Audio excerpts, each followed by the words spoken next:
Le 1er janvier 2002, la communauté urbaine de Lille devenait compétente en matière de développement économique sur son territoire. Un an plus tard, en avril 2003, le président Pierre Mauroy fixe un cap ambitieux. 1000 hectares supplémentaires de sites économiques aménagés dans les 10 ans qui suivent. Parmi les projets nominativement désignés, la zone d'Illy-Salomé. Avril 2003. Aménager plusieurs dizaines d'hectares de terres agricoles en plein milieu des WEP. Avec des lunettes de 2003, cela semblait très judicieux. En 2003, ce projet avait du sens. Il était même assez caractéristique de son époque. Aujourd'hui, 17 ans plus tard, il faut bien avouer que ce sens n'existe plus. Avec nos lunettes de 2020 et bientôt celles de 2021, personne ne peut trouver ce projet ni judicieux ni raisonnable. Mais une fois qu'on a dit ça, nous ne sommes pas plus avancés. Depuis 17 ans, le conseil communautaire et les élus qui l'ont composé ont toujours validé à l'unanimité chaque décision relative à l'aménagement de cette zone, y compris toutes celles et tous ceux qui aujourd'hui tombent de leur chaise en découvrant d'un seul coup de quoi il s'agit. Alors, que fait-on aujourd'hui ? Mettons-nous un coup d'arrêt total à ce projet. Après 17 ans de procédure, une fois qu'un acquéreur investisseur est enfin arrimé à la première tranche, et ce, après plusieurs déceptions, désistements et renonciations. Une fois le permis de construire de la première tranche définitivement accordé. Eh bien non. Notre groupe Métropole Avenir ne défendra pas cette hypothèse, car la MEL ne peut pas se le permettre. La métropole doit tenir ses engagements à l'égard des investisseurs et des acteurs économiques. La MEL doit donner confiance, doit assumer ses prises de position et les décisions votées, même s'il y a 17 ans, par les conseils métropolitains précédents au cours des derniers mandats. Cela s'appelle le respect de la parole donnée. À nous ensuite de savoir faire notre autocritique. L'abandon en catastrophe du projet de la ZAC A1 Est en 2019 dans des conditions qui donnent lieu actuellement à une procédure juridique ne peut être répété chaque année. Tout comme la cure d'amaigrissement forcée et subie par le projet Lille Aéroparc pour les mêmes raisons liées au champ captant. Si la MEL ne tient pas ses engagements fermes, là où elle peut encore le faire, comme à Illy-Salomé, il ne faudra pas s'étonner qu'elle soit l'objet, de la part des acteurs économiques, au mieux de moqueries, au pire d'une bouderie généralisée. Et nous aurons beau alors avoir la meilleure agence d'attractivité du monde à notre service, les entreprises ne sonneront plus à notre porte. La fiabilité et la confiance dans le partenariat, même s'il est lointain, voilà ce que nos partenaires exigent et ils ont raison. Donc, pour la première tranche du parc d'activités d'Illy-Salomé, pour nous, elle se fera. Elle comporte un bâtiment de 96 000 m² de surface de plancher. Et nous voterons, comme l'ensemble des élus métropolitains l'a toujours fait, les délibérations qui le concernent ce soir. Sans doute, nous n'aurions pas opté la même logique si le maire d'Illy, Daniel Ayard, que je salue, ou Pierre Canès, le maire de Salomé, ou les deux réunis, nous avaient affirmé ce soir qu'ils n'étaient pas sûrs, qu'ils voulaient encore y réfléchir. Mais nos deux collègues veulent que ce projet se fasse et on les comprend après 17 ans de patience. Et je veux dire ici qu'il ne s'agit pas d'ingérence de la part de notre groupe Métropole Avenir, ni du maire de la commune voisine d'Herly que je suis ce soir. En revanche, nous parlons bien là de la première tranche d'un projet logistique de très grande ampleur qui est la seule à être finalisée aujourd'hui, avec des autorisations d'urbanisme accordées de manière définitive. La deuxième, voire la troisième tranche qui doivent suivre, sont loin d'être aussi avancées.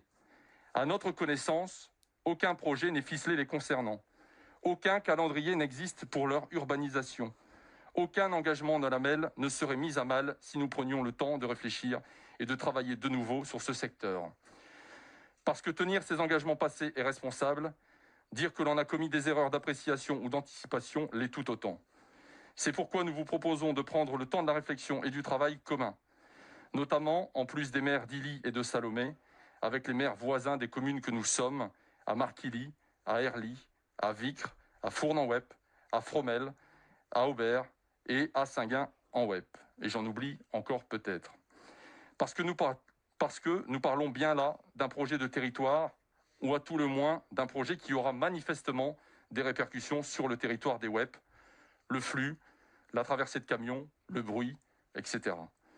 Je vous propose que nous puissions mettre ce point à l'ordre du jour d'une prochaine réunion des maires des WEP. Et je tiens d'ailleurs à remercier la vice-présidente, Madame Monclé, pour la tenue de ces réunions de territoire où ces sujets doivent pouvoir être abordés. Même si les autorisations administratives sont aujourd'hui définitives pour cette première tranche, la vigilance reste en effet de mise. Sur le plan environnemental, des compléments d'information doivent encore être apportés, notamment aux riverains. Des études hydrauliques sont en cours pour le cours d'eau La Libaude. Nous en avons d'ailleurs parlé au sein des comités GEMAPI, des bassins Delamont et Lissamont. Longue de 10 km, la Libaude traverse les communes de Fournes, Herly, Vicre, Marquilly et Hanté. Des rejets d'eau pluviale, d'eau de ruissellement et des exutoires sont à prendre en considération. D'autant que cette zone d'Illy-Salomé borde aussi des communes gardiennes de l'eau et leurs champs captants. Par ailleurs, le service départemental d'incendie et de secours n'a pu, quant à lui, définitivement se positionner, puisque les activités finales ne sont pas identifiées à ce jour. La population doit pouvoir savoir en toute transparence qui sont les preneurs de ces bâtiments, quels sont les produits stockés et utilisés dans ces bâtiments, quelles sont les activités présentes demain. Nous avons tous en tête quelques exemples de projets d'aménagement qui ont été annulés ou gelés depuis de longues années à cause d'une prise en compte insuffisante des éléments environnementaux et réglementaires durant la phase de concertation. Ne faisons pas cette erreur avec la seconde, voire la troisième tranche, sur une surface au moins équivalente à la première, qui avoisine les 100 000 m² de surface de plancher. Soyons vigilants aussi sur les conséquences de cette première tranche en matière d'accès routier et de gestion des flux de circulation qui vont se déverser sur toutes les communes du secteur. Le flux, c'est le propre des activités logistiques. Nous parlons souvent dans nos travaux métropolitains de logique du dernier kilomètre, celui qui voit les produits de consommation arriver devant la porte de nos domiciles. Et si on s'intéressait aussi à ces kilomètres, je dirais, du milieu, lorsqu'il s'agira de faire arriver tous ces produits au bord de la RN 41, de la RN 47 et de la RD 141, puis de les faire repartir presque aussitôt par les mêmes chemins. En tant que maire d'une commune riveraine, la commune d'Herly, et avec l'expérience des zones d'activité non réfléchies et non concertées qui sont situées sur ma commune, je peux vous confirmer que les aménagements qui sont prévus pour le moment ne suffiront pas à régler ces questions. Ayons aussi une logique de métropole stratège. Ce type d'activité est-il celui que nous devons privilégier sur telle ou telle partie de notre territoire? Qui seront les bénéficiaires des emplois créés? Cela correspond-il à ce que recherchent les habitants des WEP qui sont sur le marché de l'emploi ou davantage à nos voisins du bassin minier? Et comment les futurs employés accéderont-ils à leur poste de travail le matin? Difficile de penser que ce sera autrement qu'en voiture. À nous aussi d'être davantage vigilants sur les plans bus, sur le SDIT, on en a beaucoup parlé ce soir, et sur les trames vertes et bleues qui doivent accompagner le territoire des WEP. Et là aussi, mes chers collègues des WEP, nous en avons longuement parlé à l'occasion des réunions de territoire. Le groupe Métropole Avenir votera les délibérations permettant à la première tranche du parc d'activités d'Illy-Salomé de se réaliser dans les meilleures conditions possibles. Mais vous l'avez compris, nous voudrions aller un peu plus loin et nous inviter tous à un changement de logiciel, à commencer par nous-mêmes bien sûr, car nous sommes tous dans le même bateau. Nous ne pouvons plus appréhender le développement économique comme le faisait Pierre Mauroy en 2003. Dire cela, ce n'est pas dire que Pierre Mauroy avait tort, je ne me le permettrai pas. Et je l'ai déjà dit tout à l'heure, ces aménagements étaient caractéristiques d'une époque de près de 20 ans.